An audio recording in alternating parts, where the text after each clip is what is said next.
The train screeched to a halt, sending a shiver through the crowded platform. She clutched the cracked leather handle of her small suitcase, knuckles white, as the wind whipped her hair across her face. Around her, commuters jostled, their feet tapping a restless rhythm on the concrete, but she barely noticed. Her eyes were fixed on him. Or was it the space he had just left? A flash of red caught her gaze. A scarf draped carelessly over a railing, fluttering like a heartbeat in the gust. Something about it felt familiar, a pulse of memory that made her stomach tighten. She didn't move to pick it up. Instead, she let her fingers trace the seam of her suitcase again, as if grounding herself in its solidity could keep the chaos at bay. Her hands shook just slightly when a man brushed past her shoulder. She felt the tremor in her chest before she even realized her fingers were gripping the suitcase strap tighter. She hadn't meant to come here. Not today. Yet here she was among strangers, every sound echoing in her skull. The squeal of brakes, the distant laughter of children, the metallic click of heels on tile. She could see him now across the platform, near the ticket counter. Talking animatedly, the edges of his smile brushing against someone else's ears. She wanted to step forward to say something, anything. But the words wouldn't come. Her gaze flicked to the watch on her wrist, its cracked glass catching a shard of light. She had bought it the day she got her first rejection letter. Funny how little things held so much weight.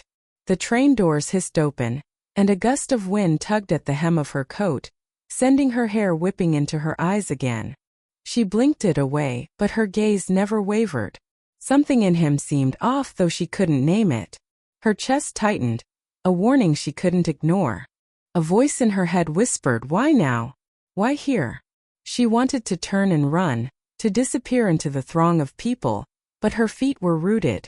Her heart thumped, and the red scarf danced at the corner of her vision, a silent signal she couldn't decipher. The whistle of the approaching train echoed like a countdown. She took a shaky breath, palms pressed against her suitcase, eyes locked on him, and something unsaid hovered between them. Something that promised confrontation, revelation, or maybe both. She had no idea what was coming.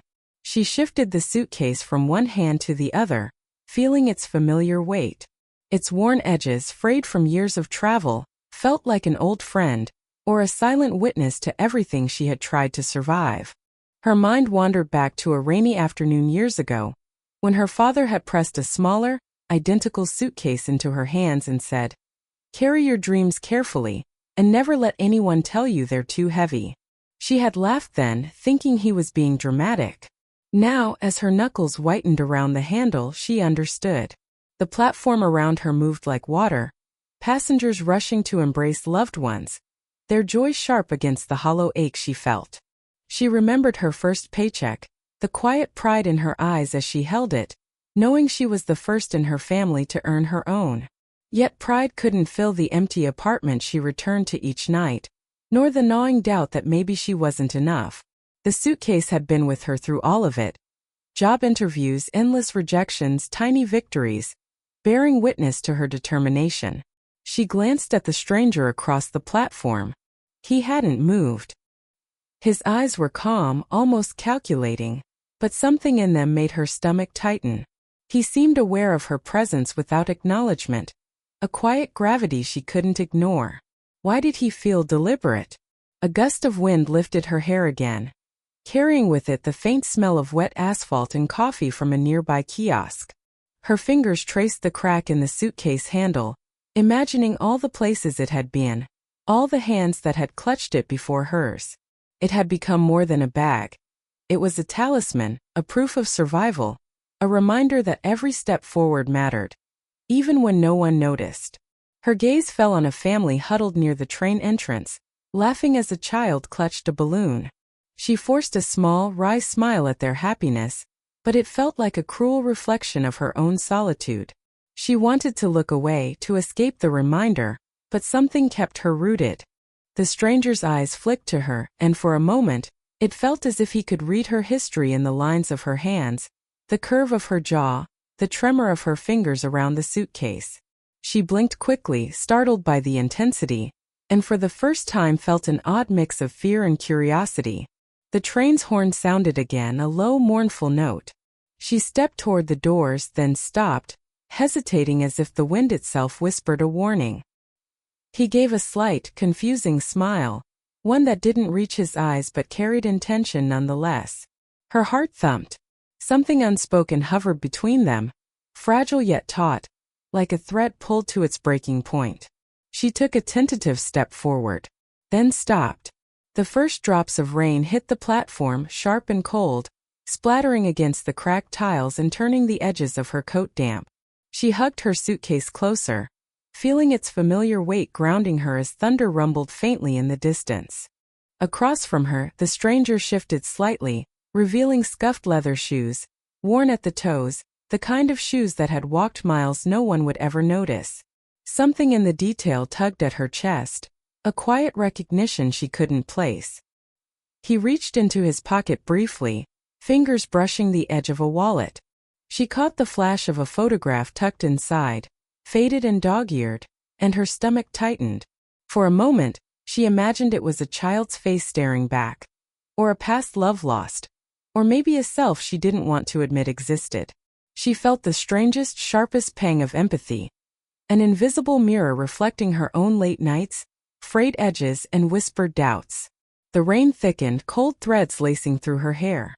She tried to step back, reminding herself she had no reason to linger. She had struggled alone, clawed her way through interviews and rejection letters, built herself from nothing. But something about him held her attention, a gravitational pull she didn't understand. Was it fate, or some subtle manipulation she couldn't see yet? Her mind raced with fragmented memories. The cracked suitcase handle, her father's words, the first envelope that smelled faintly of ink and hope. And now the stranger's quiet observance mirrored it all. Someone else shaped by struggle, someone whose silence carried weight. The rain ran down her cheeks, blending with a small, involuntary tear. She hadn't meant to reveal anything, yet the storm seemed to strip the world down to raw, unspoken truths.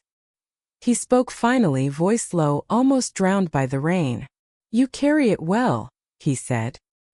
His gaze lingered on the suitcase, on her hands, on the tremor she barely noticed in her chest. She swallowed, unsure if he meant the bag, or the life it symbolized, or the fortitude she had built around herself. Thunder cracked sharply above, and she flinched. Her instincts screamed to move, to disappear into the crowd, but her feet stayed planted. Something unnameable held her there, a thread taut with questions and warning. The train's horn echoed in the distance, growing closer, but neither moved toward it. She saw herself reflected in him, isolated, fighting, desperate for acknowledgement, and it unsettled her, sharpened the ache in her chest. She wanted to ask who he was, why he had come, what he wanted. But the words wouldn't form. Instead, they lingered between them, heavy and unresolved, like the rain that refused to stop.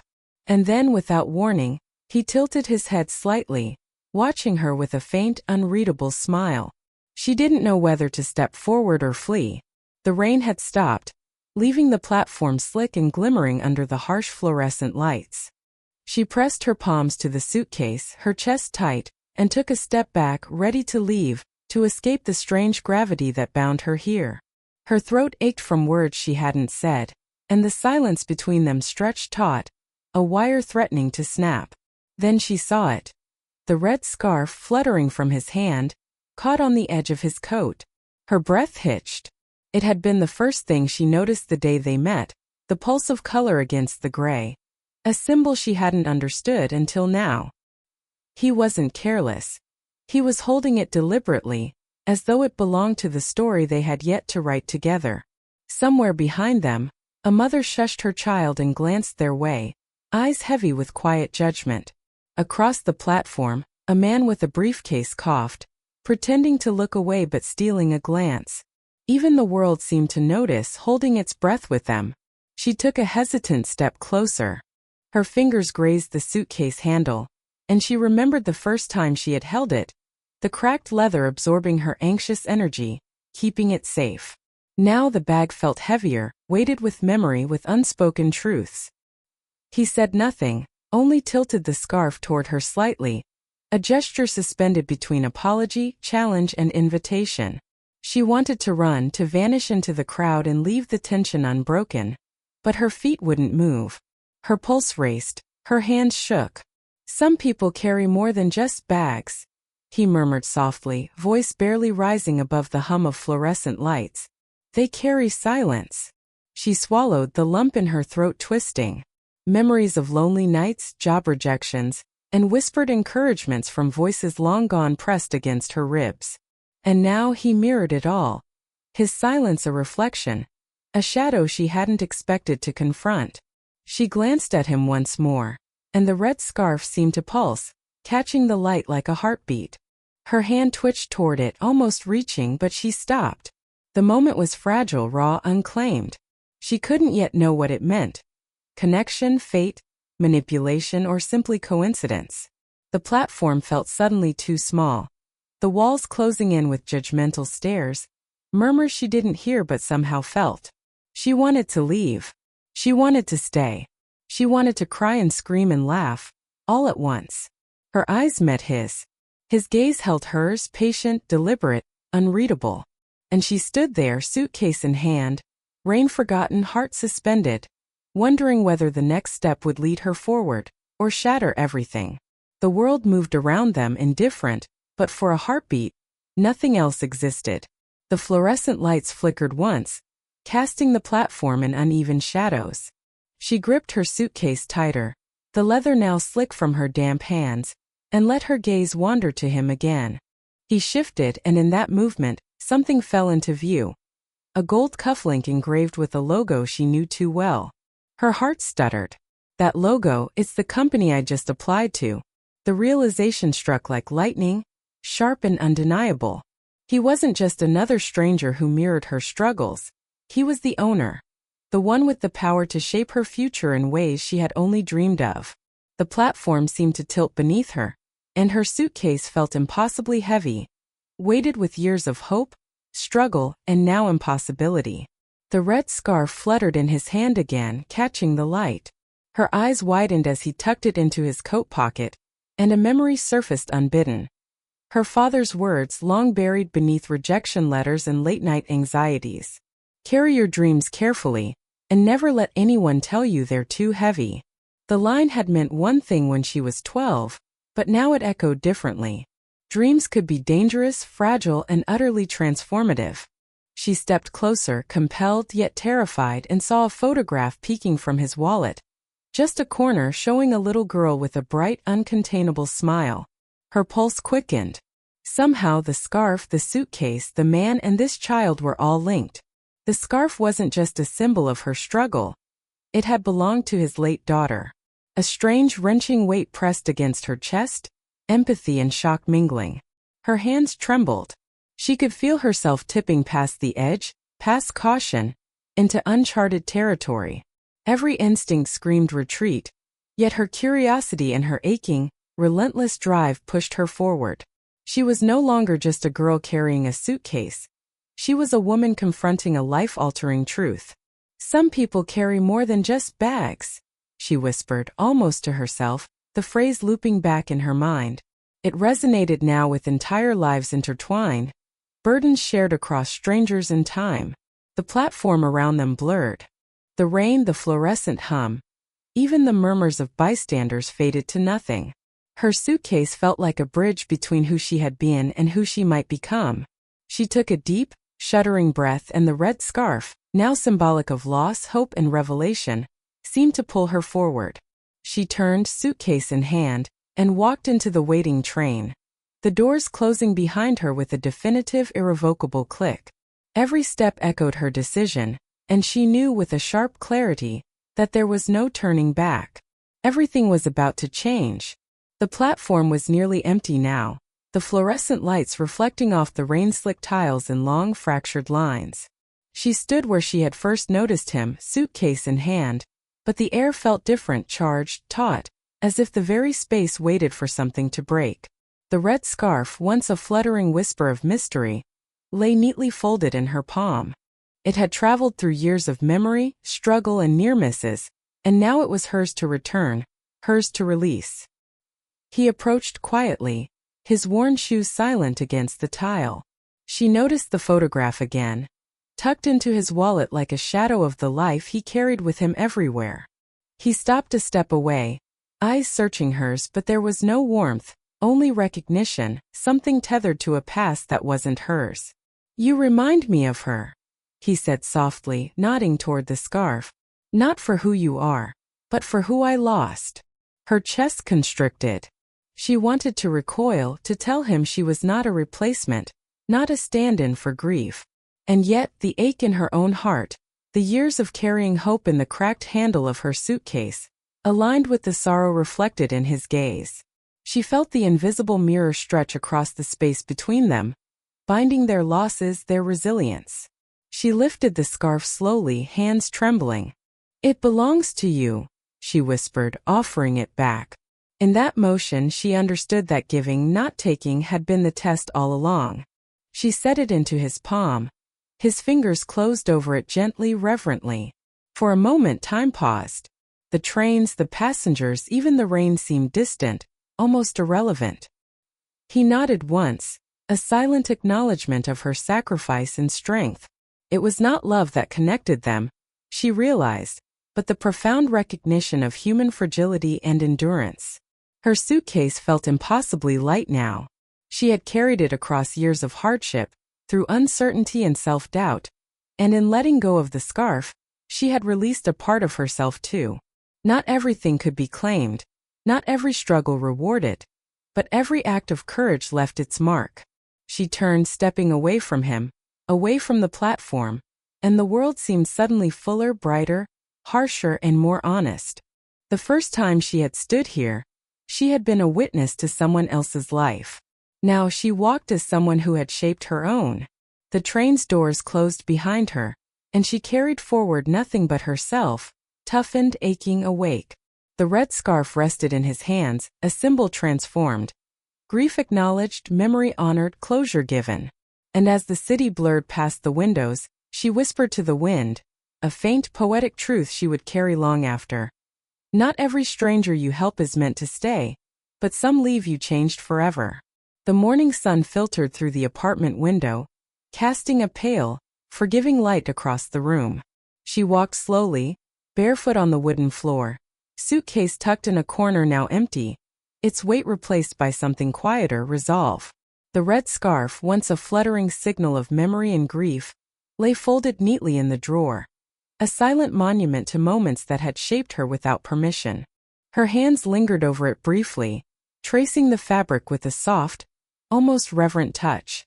"Sometimes love is not romance, it's recognition," she whispered under her breath, the words carrying the echoes of platforms, rain, and unknown conversations.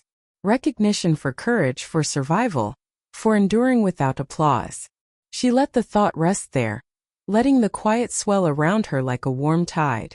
Outside, the city moved with its usual frenetic pulse. Children chased pigeons on the square. A street musician coaxed notes from a guitar, and commuters scurried past, faces unreadable, lives moving in parallel lines she would never cross again. She paused to watch a couple embrace, their laughter soft in the distance, and smiled, not with longing but with understanding. There was a strange, tender peace in witnessing joy without needing it to include her. She poured herself a cup of coffee, steam curling in lazy spirals, and sank into the armchair by the window. Her gaze drifted to the suitcase tucked neatly under the bed, a quiet sentinel to the journey she had taken, both literal and emotional. Each scratch, dent, and worn edge told a story she could now honor without pain. The red scarf lingered in memory, a symbol of connection that had demanded she confront herself, her fears, and her unexpected capacity for empathy.